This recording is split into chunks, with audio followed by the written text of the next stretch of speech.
Voilà, c'est parti, Madame Le Gall, la parole est à vous. Bonjour à tous et merci d'avoir répondu donc si nombreux à cette rencontre qui est organisée par notre partenaire Talent Handicap, au cours de laquelle le laboratoire donc Johnson Johnson, qui fait partie des laboratoires qui participent au forum sur les 9 entreprises qui participent, vont vous présenter donc un large éventail des métiers qui sont proposés par le secteur des entreprises du médicament. Donc moi, je me présente, donc Dominique Legal, je suis chargée de mission entreprise, emploi et handicap au sein d'Andiem. Donc Andiem, vous pouvez passer le prochain slide, Monsieur Chenet. Merci. Andiem, c'est une structure qui a été créée en 2010 dans le cadre d'un accord de branche handicap agréé par le ministère du Travail et qui a pour mission d'accompagner donc les entreprises du médicament, dont Johnson Johnson qui fait partie de l'accord de branche, dans le déploiement de leur politique handicap et leur permettre d'être handi accueillants. Donc, il y a une vraie volonté d'être acteurs de santé et de déployer donc une politique sectorielle par une mobilisation qui se fait de façon collective au niveau de toutes les entreprises du médicament pour l'emploi et l'insertion des personnes en situation de handicap. Donc, en Diem, on représente donc une branche qui s'engage dans une démarche RSE. Aujourd'hui, on va accompagner 250 entreprises du médicament, donc au niveau national. Et dans chacune des entreprises, on a un relais qui est un correspondant handicap. Chez Johnson Johnson, c'est Madame Hubert qui est présente aujourd'hui. Et ce correspondant handicap va déployer sa politique handicap avec l'accompagnement d'Andiem sur des actions de recrutement, de maintien dans l'emploi des collaborateurs en situation de handicap, sur des actions également de communication et des actions sur le recours au secteur adapté protégé. On peut passer au slide d'après, s'il vous plaît. Merci. Donc, en DM, on va collecter la contribution des entreprises du médicament. Donc, on intervient, on est comme un petit bébé AGFIP que vous devez connaître et on récupère donc cette contribution. Et grâce à ces fonds communs, on va mettre en œuvre un certain nombre d'actions sur les différents champs que je vous ai évoqués tout à l'heure.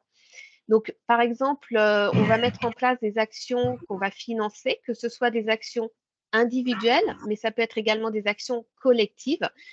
Sur le recrutement, par exemple, quand on accompagne les entreprises du médicament, on va mettre en place, par exemple, un accompagnement par un cabinet de sourcing dédié pour recruter notamment des personnes en situation de handicap. Dans cet accompagnement, on va sécuriser donc ce parcours d'intégration puisqu'on va faire également des points avec le manager et la personne recrutée pendant sa période d'essai. On va, comme aujourd'hui, on finance également des forums. On finance également des conventions de partenariat, donc avec les écoles cibles des entreprises du médicament. L'objectif, c'est vraiment d'aller dans les écoles cibles des entreprises du médicament et de mettre en place un certain nombre d'actions. Donc, dans les actions qui sont mises en place, ça peut être du coaching des étudiants qui ont besoin d'avoir un conseil sur le CV, la lettre de motivation. On peut mettre en place également des actions de mentorat au sein des entreprises du médicament.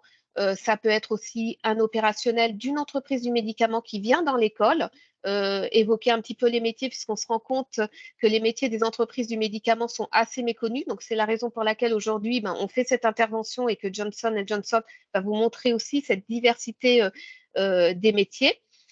Au niveau du recrutement, on met en place également des bourses d'études pour les alternants qui vont intégrer les entreprises du médicament. Donc, on verse 1 500 € à l'alternant qui intégrera une entreprise du médicament. On va également mettre en place des aides si vous venez en entretien dans les entreprises du médicament. Imaginons que vous ayez besoin d'un interprète en LSF, c'est Andiem qui financera cet interprète. Si vous avez besoin d'un transport adapté, qui est préconisé par votre médecin, on mettra en place et on financera par exemple ce transport adapté. Et également pour vous permettre d'accéder aux postes dans les entreprises du médicament, il arrive parfois qu'il y ait, c'est vrai que parfois vous avez une rupture de parcours, etc. Et ben, s'il vous manque une compétence, par exemple, on va prendre en anglais, et que le laboratoire me dit, ben voilà, en anglais, il n'a pas suffisamment la maîtrise de la langue, nous, on va pouvoir financer cette formation pour que vous puissiez intégrer l'entreprise du médicament. Donc ça, c'est au niveau du recrutement. Après, au niveau du maintien dans l'emploi, c'est vraiment accompagner le collaborateur qui est dans l'entreprise du médicament tout au long de sa carrière. Donc, ça peut être lors d'une mobilité, s'il y a une mobilité interne. Ça peut être également quand il y a un changement de tâche, de mission, ou quand la personne va rencontrer aussi une problématique liée à son état de santé. Donc là, on va mettre en place des accompagnements donc, pour compenser le handicap et qu'on va financer. Et ces accompagnements, ça sera fait à la demande de l'entreprise par une demande de financement qu'elle enverra donc à Andiem. On va mettre en place, ça peut être des compensations donc matérielles, donc ça peut être par exemple une prothèse auditive, donc Andiem financera le reste à charge pour la personne de la prothèse auditive. Ça peut être le financement des études ergonomiques au poste de travail pour voir quelles sont les mesures et les aménagements nécessaires dont vous auriez besoin. Donc, ça peut être des aménagements assez simples, hein. Des fois, c'est un fauteuil ergonomique, une souris, un écran particulier, et ça peut être aussi des aménagements beaucoup plus complexes puisqu'on a aménagé des chaînes de production. Ça peut être aussi un bilan professionnel quand la personne a besoin d'un bilan dans le cadre d'une reconversion professionnelle également. Ça peut être aussi des actions, une aide humaine, par exemple par un coach. Aujourd'hui, on finance pour un collaborateur qui a un handicap psy, on lui finance une psychologue qui intervient dans l'entreprise et qui intervient aussi à distance, qui peut appeler quand il en a besoin. Et ça peut être aussi des aides, par exemple, techniques, des aides techniques également. On va intervenir également en DM, on est donc expert dans notre domaine et on va conseiller les entreprises sur la construction de leur feuille de route, de la politique handicap sur tous les axes. On va également aussi accompagner donc, ce qu'on appelle le collectif de travail par des actions, ça peut être des actions individuelles, et ça peut être aussi des actions collectives pour que, par exemple, une équipe parfois a du mal à gérer l'intégration peut-être d'une personne en situation de handicap par méconnaissance du handicap. Donc, on va accompagner l'équipe par le biais de formation. Ça peut être former le manager, former aussi l'équipe accueillante sur une particularité par rapport à une typologie de handicap. On va également développer des réseaux de partenaires au niveau de différents territoires, puisqu'on intervient donc dans différentes régions. Et on va développer ces partenariats, que ce soit avec des écoles, mais ça peut être également avec des organismes de formation, ça peut être aussi avec, par exemple, des associations, des centres de réadaptation professionnelle. On va mettre également en place des outils de communication. L'objectif, c'est vraiment aussi d'informer, de sensibiliser, que ce soit les collaborateurs qui ne sont pas encore déclarés en situation de handicap, pour leur faire comprendre aussi, voilà, quelles sont les aides d'Andiem qu'on pourrait leur apporter. Et on va également sensibiliser les collaborateurs aussi, les salariés. Donc, on organise, là, c'est la semaine de la SEPH. Donc, on a organisé dans les entreprises du médicament un certain nombre d'actions sous forme de conférences, d'ateliers, de formations sur différents types de handicap. L'objectif, c'est vraiment de lever les freins, de lever tous ces stéréotypes sur le handicap. Et on a également un fonds social de solidarité. Et ce fonds social de solidarité va intervenir en dehors de l'emploi et il intervient vraiment sur la sphère personnelle. Donc, c'est soit du collaborateur qui est dans l'entreprise du médicament qui est en situation de handicap, mais ça peut être également pour ses ayants droit. Et jusqu'à présent, on est intervenu et on a financé, par exemple, on a financé pour un enfant d'un collaborateur, un enfant qui est en situation de handicap d'un collaborateur des entreprises du médicament, on a financé un fauteuil, un vélo fauteuil, pardon.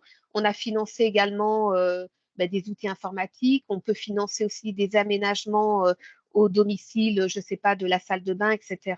Des aménagements de la voiture. Si vous avez une voiture personnel qui vous permet d'aller au travail, on peut financer les aménagements aussi de la voiture. Donc, on a également ce fonds social de solidarité. Donc, voilà en très gros les différentes aides qu'on a au niveau d'Andiem. Donc, moi, je vais laisser la parole à Johnson Johnson pour vous expliquer les métiers. Après, je reste disponible pour répondre, bien évidemment, à toutes vos questions et je vous ai mis également mon mail. Et ensuite, n'hésitez pas non plus à m'envoyer vos CV pour que je puisse aussi les transmettre aux autres entreprises du médicament. Donc, je laisse la parole à Johnson Johnson et puis je reste là pour répondre à vos questions après leur présentation. Merci beaucoup, Dominique. Et donc, bonjour à tous. Nous sommes, merci beaucoup d'être aussi nombreux et de l'intérêt que vous portez à notre secteur. Et nous sommes ravis d'être là pour représenter le secteur des industries du médicament et vous donner des éclairages aujourd'hui sur les métiers qui sont présents dans notre secteur d'activité. Alors, nous sommes venus à deux. Donc, moi, je suis Véronique Hubert. Je suis responsable accès au marché, donc tout ce qui a trait au remboursement des médicaments, et je travaille à un niveau régional sur les produits encore en développement. Et puis, je suis aussi, comme l'a mentionné Madame Le Gall tout à l'heure, la référence handicap pour Johnson Johnson en France. Et donc, je vais représenter aujourd'hui un petit peu plus le secteur, on va dire, tertiaire ou les métiers de bureau qui sont présents dans notre secteur d'activité. Et je laisse la parole à Cécile pour se présenter elle aussi. Merci. Donc moi, je suis Cécile Lodic et je suis responsable en fait santé, sécurité au travail et environnement sur le site de Cézanne. Donc Cézanne dans l'est de la France, donc un site Johnson Johnson également.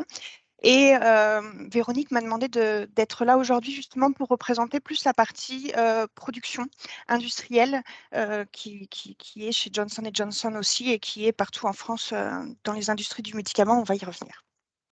Merci Cécile. Je peux passer à la slide suivante. Alors, on a prévu de vous présenter un aperçu de notre entreprise Johnson Johnson en France. L'idée là, en fait, est de vous faire toucher un peu du doigt à quoi ressemble en fait un grand groupe pharmaceutique. Et puis, nous présenterons ensuite les différents métiers de notre secteur. Alors, nous sommes effectivement un groupe de grande taille dans l'industrie pharmaceutique et dans le monde, nous sommes même le premier groupe de santé au monde. Et nous sommes organisés en fait en 3 secteurs. Le secteur beauté et médicaments santé grand public, donc des médicaments qui sont souvent accessibles sans prescription par le grand public. Mais nous avons aussi une autre entité de médicaments dits de spécialité qui sont disponibles sous prescription et sont en général prescrits par des médecins spécialistes. Et puis, nous avons une 3e branche qui est la branche du dispositif médical. Nous avons des dispositifs très variés qui sont utilisés dans le cadre de différentes interventions chirurgicales. Nous avons aussi des prothèses de hanches, de genoux. Et puis, nous sommes présents aussi en ophtalmologie puisque nous commercialisons des lentilles. Donc, voilà un petit peu pour notre activité, sachant qu'un certain nombre de groupes pharmaceutiques ont à la fois des médicaments en santé grand public et en prescription. Voilà. Donc, je vais vous partager quelques chiffres sur notre industrie. Rassurez-vous, l'idée n'est pas de les courir en détail, mais c'est un peu de vous montrer comment l'industrie pharmaceutique, en fait, travaille avec son écosystème. On n'est pas replié sur nous-mêmes. Déjà, nous sommes un employeur. Pour J&J en France, nous sommes 2600 collaborateurs et en fait, nous sommes répartis sur différents sites. Nous avons 6 sites en France, plus des collaborateurs qui sont sur le terrain, en proximité des professionnels de santé. Nous regroupons quand même 41 nationalités et nous sommes attachés aussi à la diversité et aux hommes-femmes. Et nous avons aujourd'hui 60% de femmes dans notre entreprise. Alors, pour mener à bien nos activités, nous devons travailler en partenariat et en collaboration avec notre écosystème. Par exemple, pour développer nos produits de santé, nous réalisons des essais cliniques et ils se font en collaboration avec les hôpitaux, les professionnels de santé. Et en 2018, par exemple, c'est 124 essais cliniques que nous avons réalisés en ayant une participation de la France. Nous travaillons aussi avec les professionnels de santé il y a le volet promotionnel, mais pas que. Nous permettons aux professionnels de santé de se réunir, d'échanger entre eux sur leurs pratiques professionnelles, sur les connaissances sur une maladie, une pathologie, et les faire discuter aussi entre eux de ce qu'on appelle le parcours de patient et comment ils sont pris en charge. Et puis, nous collaborons aussi avec notre écosystème pour améliorer nos outils.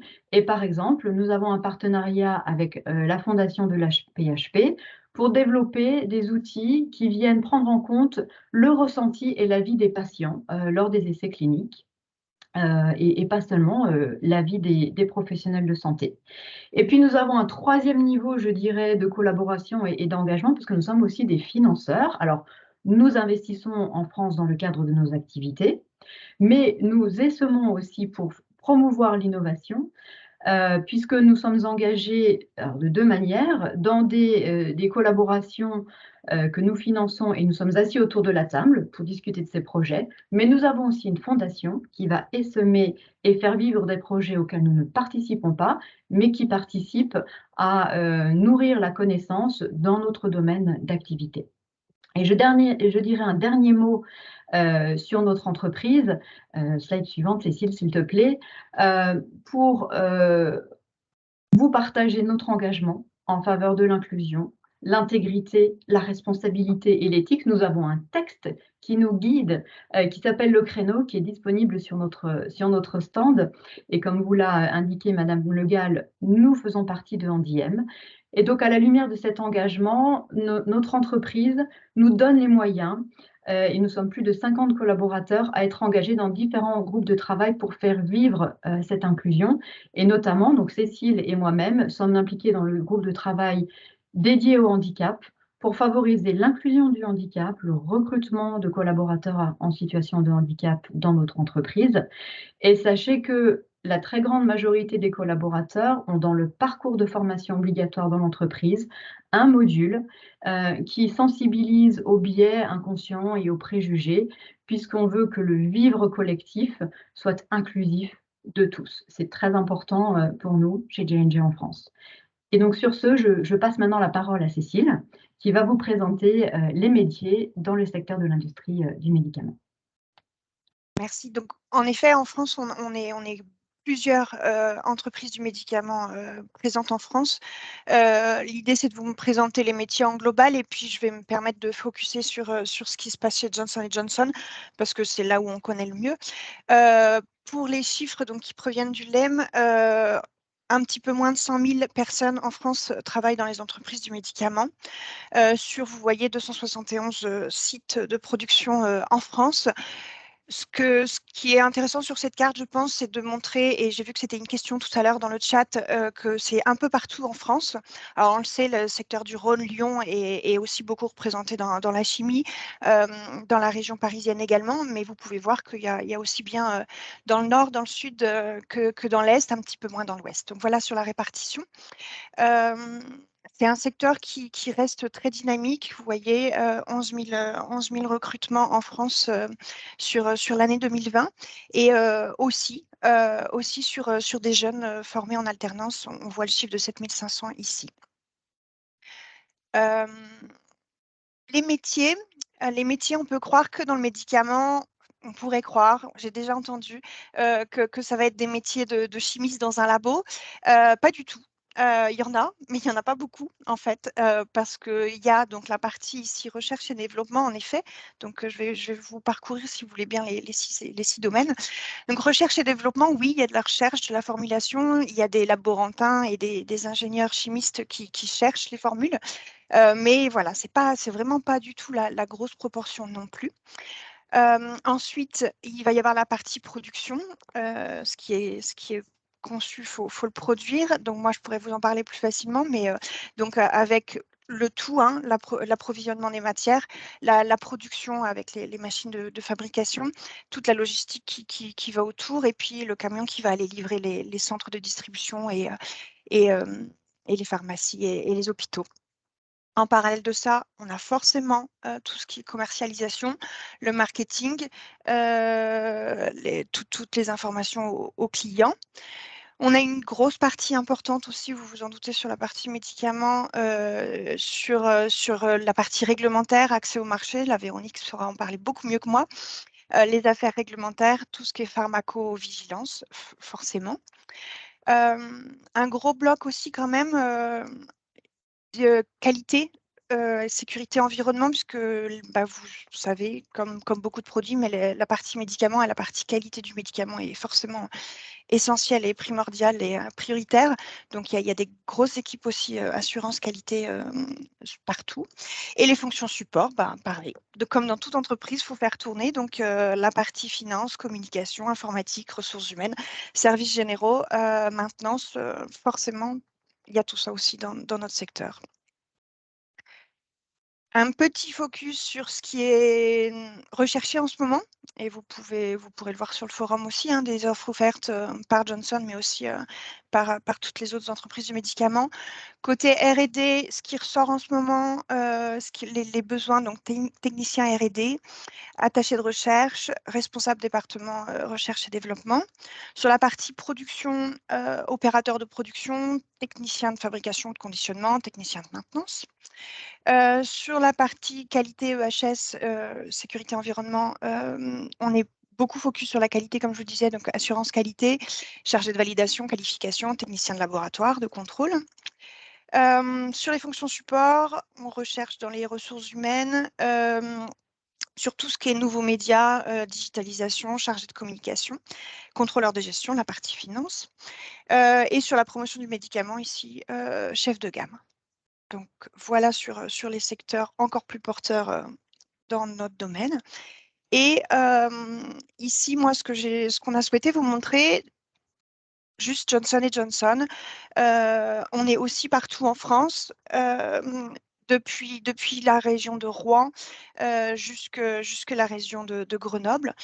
Si je fais le tour des 6 sites qu'on a en France, donc on a le siège national qui est dans la région de Paris, à Issy-les-Moulineaux, où il va y avoir les fonctions plus support, plus réglementaire, marketing, accès au marché, communication, les ressources humaines, services informatiques. Voilà. Quand on va dans la vie d'un médicament, à Gières, près de Grenoble, dans le sud, eux conçoivent en fait des robots qui aident les chirurgiens à opérer. Et donc, eux sont vraiment typiques recherche et développement. Et là, il y a beaucoup plus d'ingénieurs de tout type, ingénieur électrique, mécanique. Il y a aussi du marketing, du management de projet, forcément, puisque c'est des projets qui sont sur des longues périodes, plus de 2 ans, là, sur leur dernier robot. De la qualité toujours, et puis de l'administration. Il y en a partout. On ne peut pas tourner en entreprise s'il n'y a personne pour gérer les équipes. En site de production, on en a 2 en France, assez différents. Val-de-Reuil, c'est le gros site de production, plus de 500 salariés. Ils font aussi un petit peu de R&D, mais les équipes sont un peu plus petites ici. Et je vais vous parler de Val-de-Reuil et de Cézanne de la même manière parce qu'on fait la même chose. On réceptionne de la matière première, on la met en production, on fait du packaging au bout. Pour faire marcher tout ça, il y a des magasiniers caristes, il y a aussi des manutentionnaires. Il y a tous les services supports qui sont tout autour, qualité, HSE, finance, gestion de projet. Il y a les laboratoires d'analyse aussi, bien sûr, pour contrôler la qualité de nos produits. Et puis tout ce qui va être service client, gérer le nombre de palettes qui sortent de l'usine en fonction du besoin réel du client au bout. Donc ça, c'est pour Val-de-Reuil et Cézanne. Les 2 sites dont je ne vous ai pas parlé encore, donc Rungis, eux, sont dans le secteur plutôt chirurgie oculaire. Et donc, c'est beaucoup plus de commerciaux. Quand Véronique vous disait qu'on est aussi partout en France, c'est vrai que je ne l'ai pas précisé sur cette carte, mais en fait, on a des commerciaux départementaux ou régionaux qui sont aussi partout en France pour aller voir les hôpitaux ou les pharmacies ou les supermarchés quand on est sur la partie santé-beauté. Donc voilà, il y a aussi des commerciaux partout. Pour Rungis, ils sont spécialisés chirurgie oculaire. Et voilà. Et pour terminer, bien sûr, il y a un entrepôt de stockage et de conditionnement à Saint-Priest, près de Lyon, où là, on a des manutentionnaires, des employés logistiques, de la qualité, marketing et des services clients, toujours pareil. Voilà, très diverses. Et je vais me permettre de te repasser la main, Véronique. Merci Cécile. Et en fait, je reprends la main pour peut-être un mot de conclusion et peut-être vous passer 2 messages. Le premier qui est que, et vous l'aurez sans doute compris tout au long de la présentation de Cécile, nous recrutons dans l'industrie du médicament des niveaux de qualification variables. Il est vrai que dans le tertiaire, on est en général sur des niveaux de qualification qui sont de Bac+2 à Bac+5 ou plus. Sur les sites de production, en fait, nous recrutons tout niveau et nous recrutons aussi des personnes sans diplôme. Et vous pourrez aussi interroger Cécile sur son expérience, sans oublier que nous recrutons des alternances et des stages. Et nous en avons, et d'autres industries pharmaceutiques aussi ont des offres sur le forum dans tous nos domaines. Et nous recrutons aussi des compétences très diverses. Dans l'industrie du médicament, il n'y a pas que des pharmaciens et pas que des médecins. Nous avons des diplômes différents et des parcours différents aussi. Et il est important aussi de savoir que votre parcours peut aussi se construire dans l'entreprise parce que pour un certain nombre d'entre nous, on arrive dans l'entreprise avec un métier. Et puis, si on le souhaite, il est tout à fait possible de changer de métier. Comme nous sommes de grands groupes, on a cette possibilité-là et donc construire un parcours et on apprend en fait avec les collègues qui sont déjà expérimentés. Les changements de parcours peuvent se faire aussi avec des formations complémentaires. Tout se discute au cas par cas, mais c'est un élément important à prendre en compte.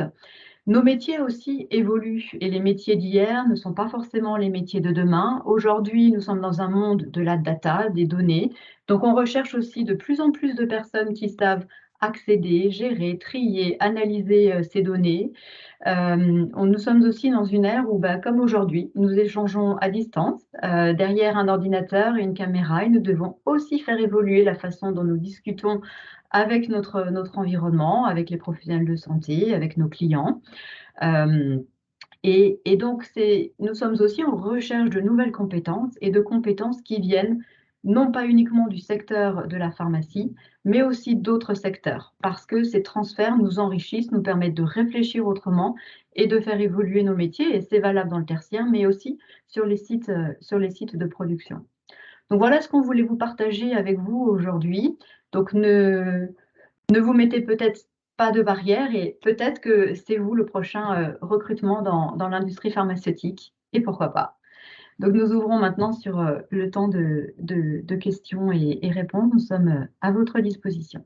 Alors, merci beaucoup à vous trois. Je pense que les personnes qui sont là ont été très intéressées par ce que vous avez pu dire. Effectivement, découvrir la multiplicité des métiers, des opportunités, des sites de production en France. Je rappelle, pour ceux qui nous ont rejoints en cours de réunion, qu'aujourd'hui, il y a Dominique Legal de Andiem, il y a 2 personnes de Johnson & Johnson, mais que derrière, il y a d'autres entreprises du secteur du médicament, ce qui veut dire que peut-être si vous avez des questions très spécifiques sur des sites ou des offres, on ne pourra pas y répondre sur l'instant.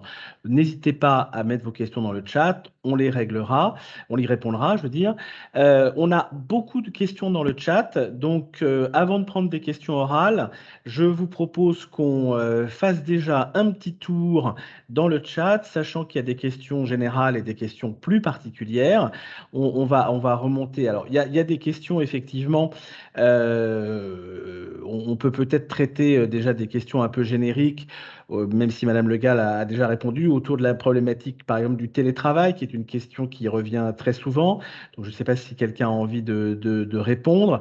Il y a aussi, après, je vous laisse aussi rentrer dans le chat et voir les questions auxquelles vous voulez directement répondre. Il y avait une question sur la fiche qui englobe tous les métiers. Est-ce que vous pensez qu'on pourra partager le document avec les personnes qui ont assisté à la présentation pour qu'ils aient justement cette synthèse? Voilà. Donc, du coup, il y a aussi beaucoup de gens qui sont intéressés par des éléments plus spécifiques. Donc, je ne sais pas si vous avez vous-même noté au cours de la réunion des questions auxquelles vous voulez répondre directement ou si vous voulez qu'on déroule le chat. Dites-moi.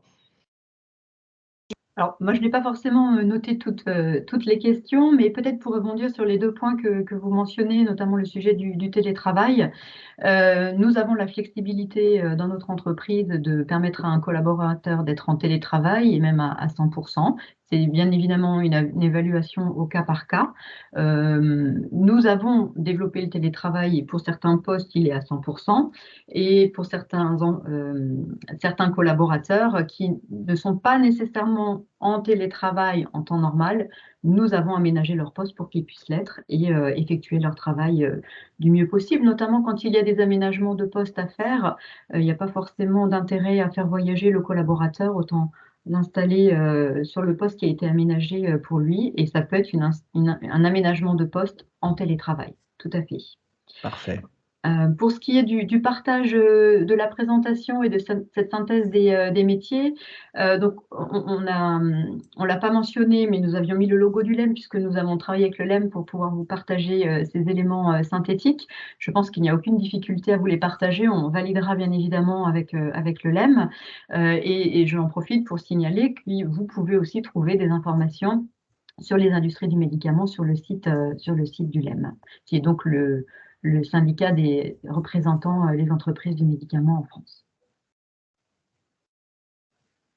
Alors, oui, Je voulais allez-y, Madame Le compléter Gall. sur le télétravail. Donc c'est vrai que ces pratiques, voilà, c'est démocratisé depuis le Covid. Donc les entreprises du médicament ont mis en place en effet des accords télétravail. Si toutefois ce n'était pas le cas dans certaines entreprises, après il faudrait en effet une préconisation du médecin du travail disant que vous auriez besoin, voilà, de télétravail pour réaliser vos différentes missions. Donc, c'était pour répondre à la question du télétravail.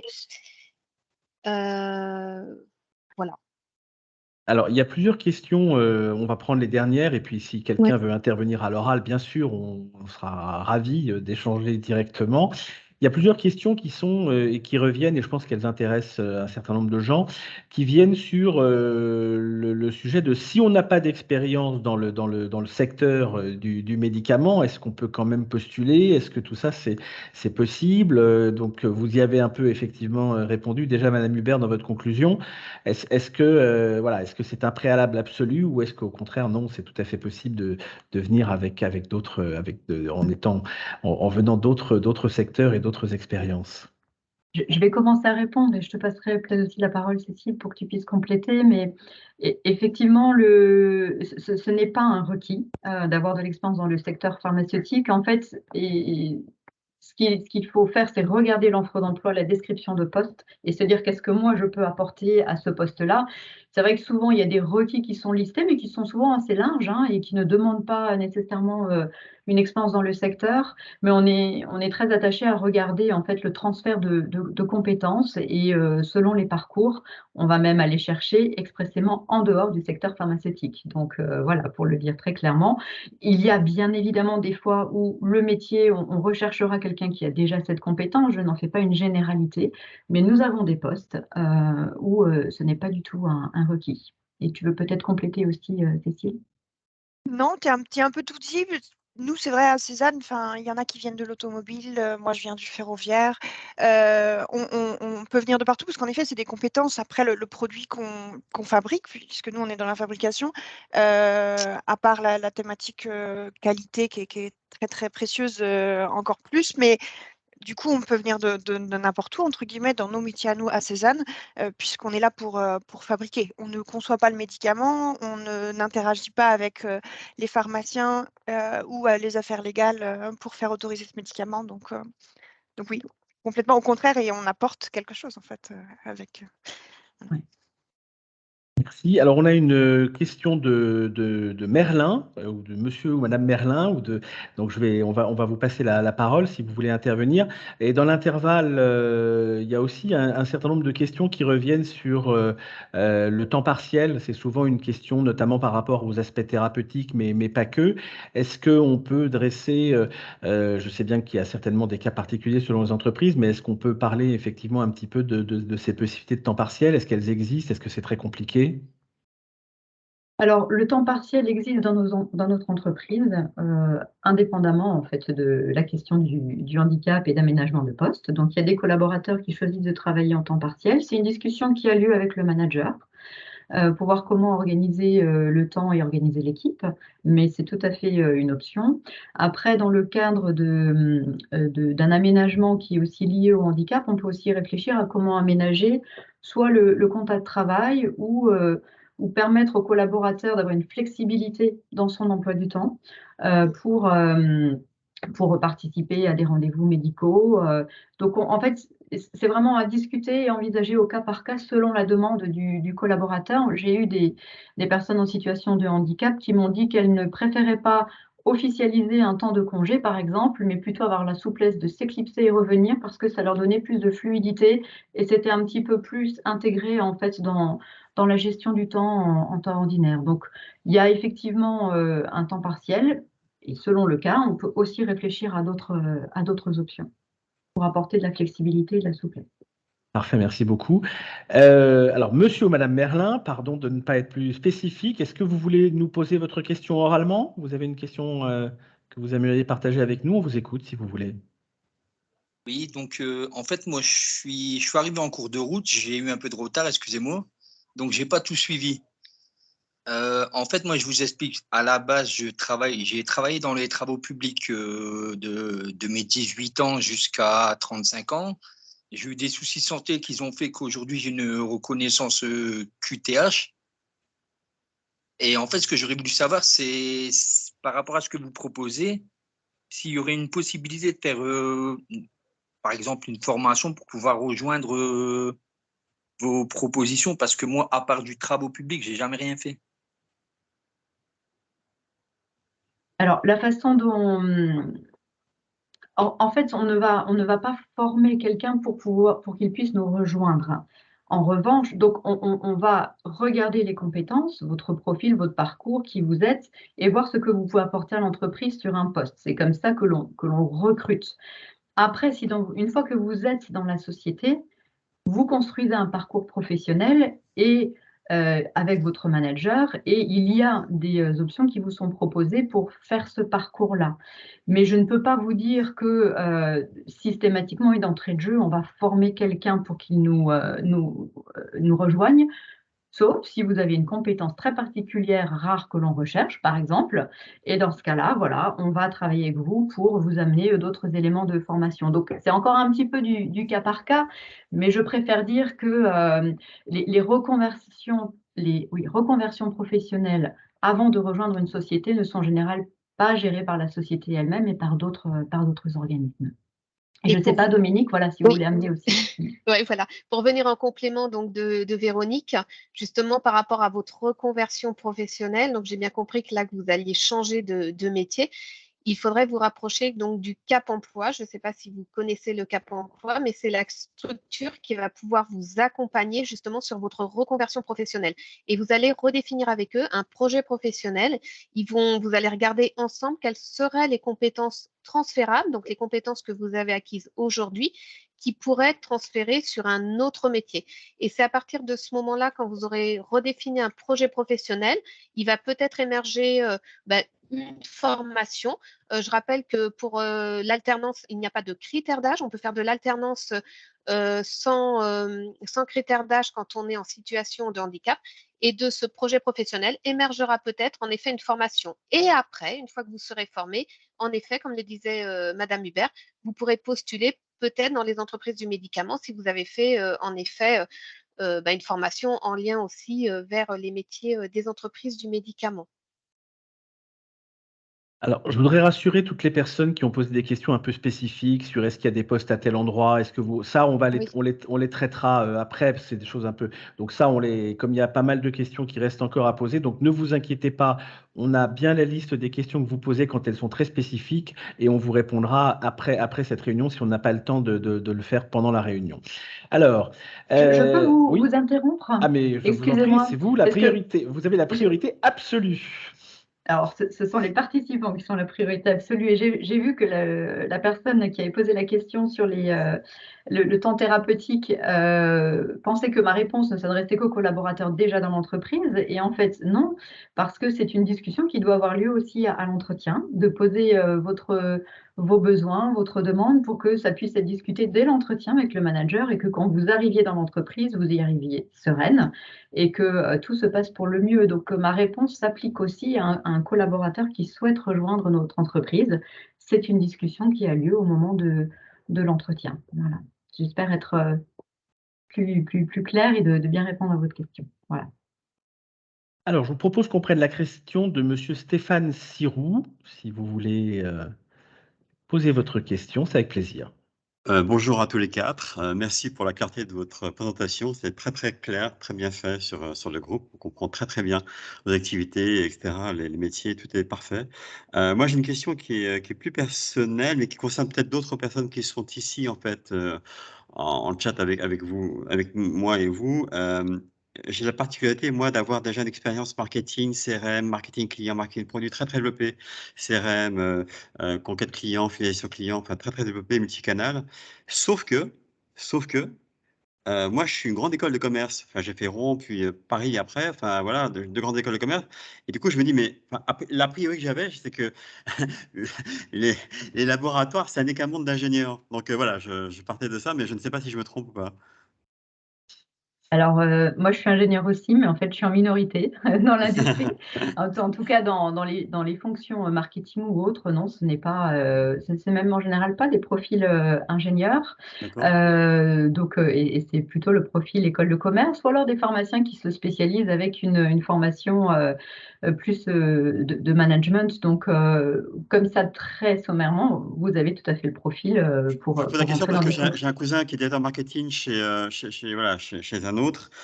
Et lui, c'est le cas typique de quelqu'un qui a fait une école d'ingé, puis ensuite qui a fait un master de marketing ensuite. Donc, ma question était liée à ça aussi, en fait. Et puis, je pense qu'à ce stade, vous mentionnez votre expérience aussi, et c'est cette expérience aussi qui va compter, et les compétences que vous pouvez transférer, parce que dans ce que vous avez mentionné, il y a un certain nombre de choses que l'omnicanal ou CRM, ce sont des activités que l'on a aussi, et donc qui peuvent tout à fait intéresser. D'accord, merci. Merci beaucoup. Alors, je n'ai pas suivi le chat, ce qui est très très vilain, mais est-ce que monsieur ou madame Koulibaly voudrait poser sa question, puisque vous étiez en deuxième position. Si vous voulez poser votre question, on vous écoute avec plaisir.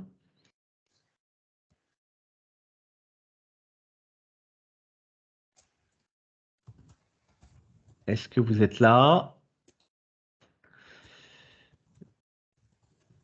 Alors, en attendant, peut-être que vous vous connectiez, peut-être que madame Dunoyer, Muriel Dunoyer, vous voulez poser votre question? Oui, tout à fait. Je ne sais Ben, pas si vous m'entendez. Superbement bien. Voilà, Allez-y. parfait.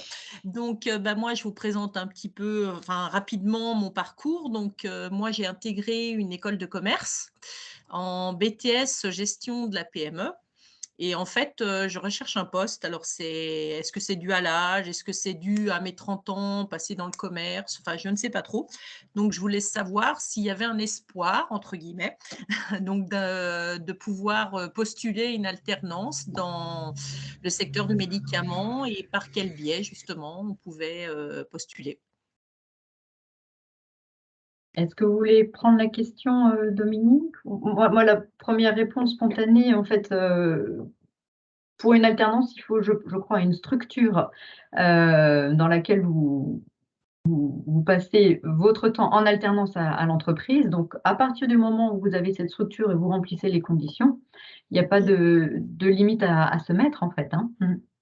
Oui, tout à fait. Il faut que vous ayez trouvé, en effet, pour compléter, il faut que vous ayez trouvé l'école pour ensuite pouvoir intégrer une entreprise du médicament.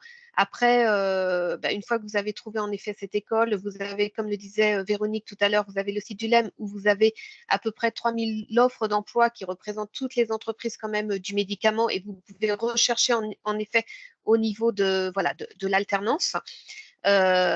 Après, vous pouvez également m'envoyer votre candidature et moi, je peux la pousser auprès de nos entreprises et auprès du correspondant handicap. Mais en effet, il faut au préalable trouver l'école pour pouvoir postuler. Alors en fait, j'ai déjà l'école, hein. J'ai commencé les cours justement depuis le 19 septembre et Oui, donc bah, je recherche activement et où l'entreprise. j'ai pas d voilà, où j'ai pas de réponse, où on traîne, enfin c'est difficile quand voilà, quand on est pleine d'espoir et qu'on se dit qu'on va y arriver parce que bon, ma RQTH est récente depuis le mois de janvier. Mais donc j'ai dû, prendre une décision et avoir recours à un poste administratif puisque mon dos et mes épaules ne suivaient plus, le rythme physique. Donc je justement, j'ai de bons résultats à l'école, mais il me manque, cet employeur pour la partie alternance, donc sur, 2 jours d'école et 3 jours Mmh. d'entreprise. Voilà, Envoyez-moi votre CV, hein. d'accord. Ouais. Et est-ce que je l'ai Et sur vous le site pouvez, donc, excusez-moi, j'ai votre CV pardon. vous pouvez le déposer aussi sur le site du lem.org. Vous avez la Alors possibilité de déposer également vos CV et d'aller d'accord, consulter aussi. Je vous invite à aller consulter aussi les offres. Il y a énormément d'accord, d'offres en alternance, hein, dans les entreprises du médicament. C'est d'accord, vraiment un objectif à d'accord. remplir aussi. OK. Et en ce qui nous concerne, nous avons mis toutes nos offres actuellement en recrutement en termes d'alternance sur le forum Talent Handicap. Donc elles y sont Merci aussi. Madame Hubert. D'accord, merci. Merci. Et Alors, n'hésitez pas aussi, excusez-moi, je vous en n'hésitez prie. pas aussi, aujourd'hui, donc Johnson Johnson est présente, donc n'hésitez pas à aller consulter en effet leurs offres et pour participer aussi au forum, hein, aux entretiens avec eux. Et vous avez aussi 8 autres entreprises qui sont aussi sur le forum, qui ont aussi déposé des offres. Donc ça vous D'accord, laisse aussi, voilà, d'accord, un champ de tir pour trouver une alternance. d'accord. Je vous remercie beaucoup. Je vous en prie.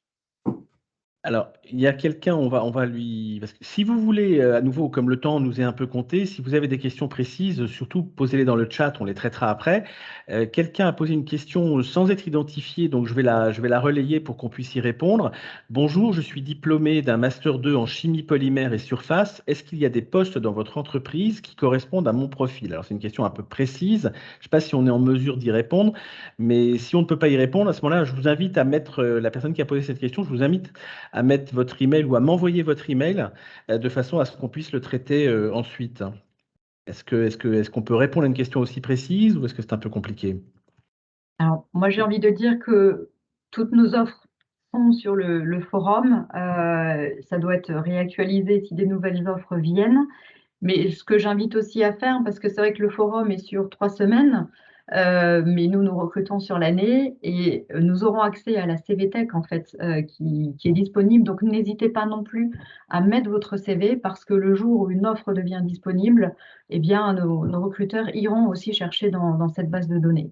Donc voilà, je ne peux pas répondre plus précisément, j'en suis désolée, mais Déjà. encore une fois, nous avons nos offres sur le forum. Alors, merci beaucoup. J'essaie de redonner la parole à monsieur ou madame Koulibaly si vous voulez poser votre question.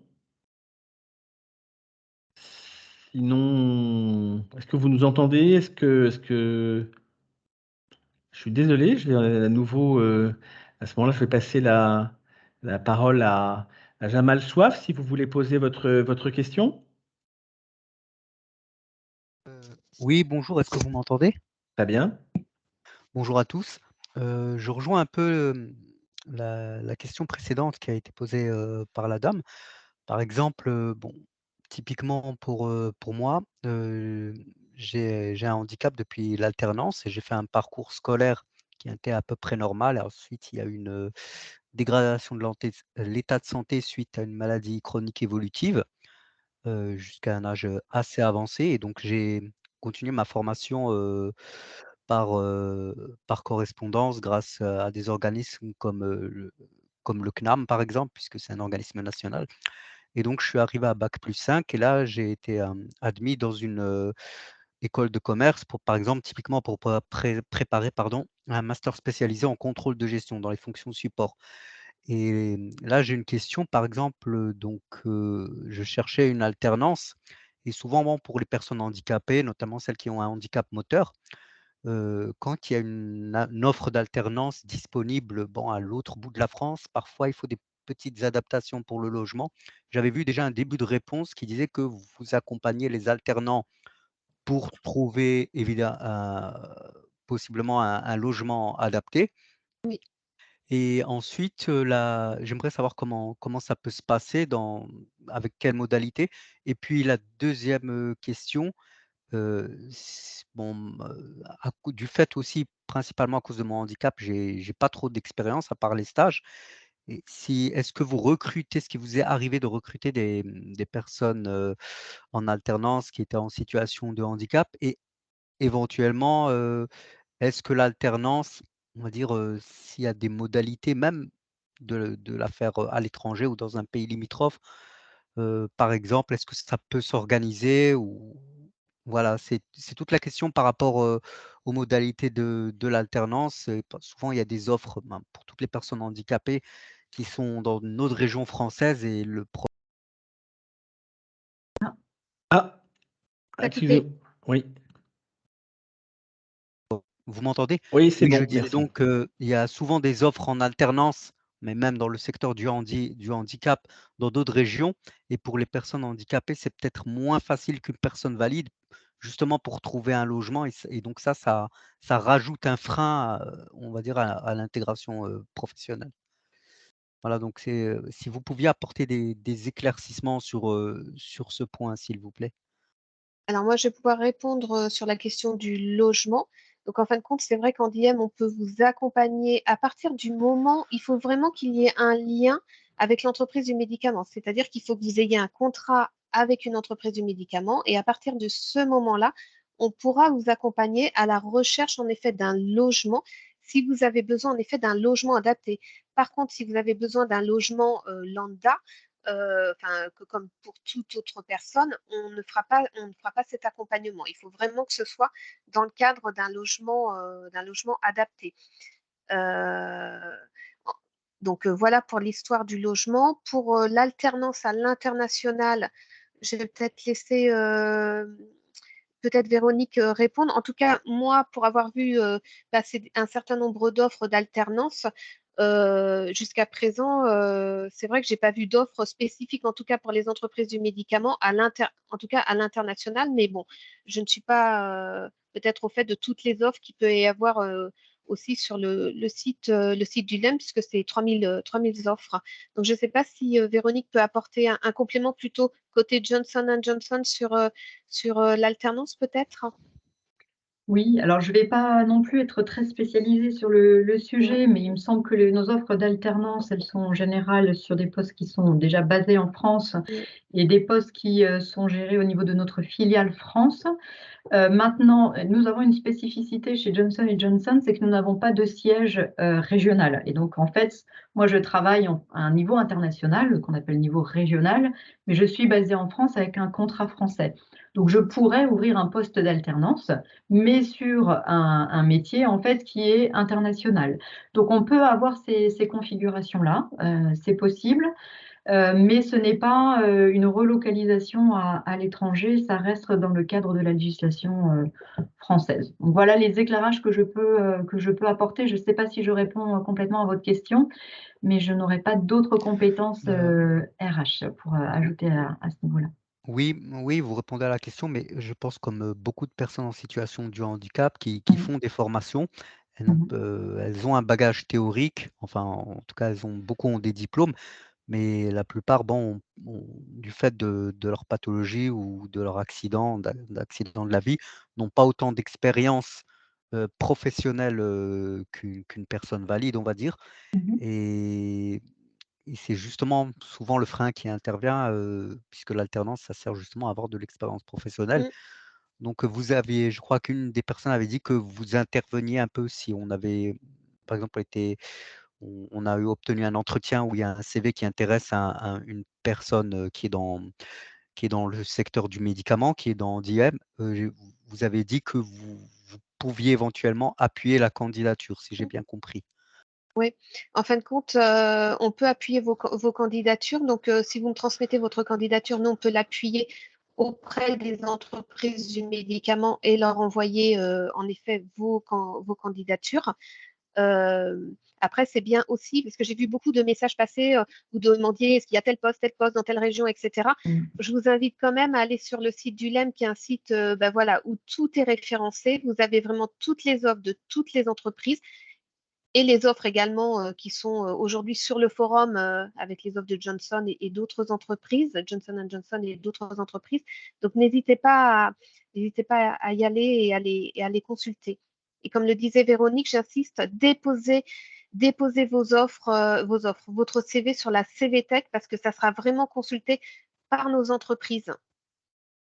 Et je peux confirmer que quand je reçois un email de NDM avec des CV, je les fais suivre en interne. Je ne regarde pas s'il y a un poste ouvert ou pas, je les fais suivre à nos recruteurs, ce qui permet aussi effectivement de vous flécher dans un parcours. Après le recrutement, voilà, on va évaluer votre profil, mais si on peut appuyer, on appuie aussi la candidature. Voilà. Alors moi, je vais avoir le rôle désagréable de dire qu'il est 13h31. C'est passé très vite. On va, et j'insiste et je vous rassure, je sais qu'il y a des questions qui n'ont pas pu être posées. Merci beaucoup de l'intérêt, de votre présence. Merci à vous, Dominique, Véronique et Cécile, pour la clarté de vos explications et puis pour avoir montré aussi que c'était possible, qu'il y avait beaucoup de ressources et d'opportunités au sein des entreprises du médicament. Donc, je suis sûr que les personnes qui sont encore avec nous et qui sont nombreuses et toutes celles qui sont venues, j'espère qu'on a réussi à vous donner envie de postuler. À nouveau, il y a beaucoup d'efforts qui sont faits tant par NDM que par les entreprises participantes. Les offres sont sur le site, sur Talent Handicap et pas que. Je vous ai mis dans la conversation le lien des entreprises du médicament dont on a parlé, et donc vous avez le lien. Et à nouveau, je vous redis, n'hésitez pas, vous avez également mon email dans la conversation. N'hésitez pas à nous envoyer, à m'envoyer vos questions. Je vous assure qu'on fera suivre et on va exploiter tout ce qui est dans la conversation. Donc, pardon aux gens dont on n'a pas pu prendre les réponses. C'est passé extrêmement vite. L'objectif, c'était aussi évidemment de vous intéresser et de vous donner envie d'aller un petit peu plus loin. Donc, on va devoir malheureusement terminer cette réunion.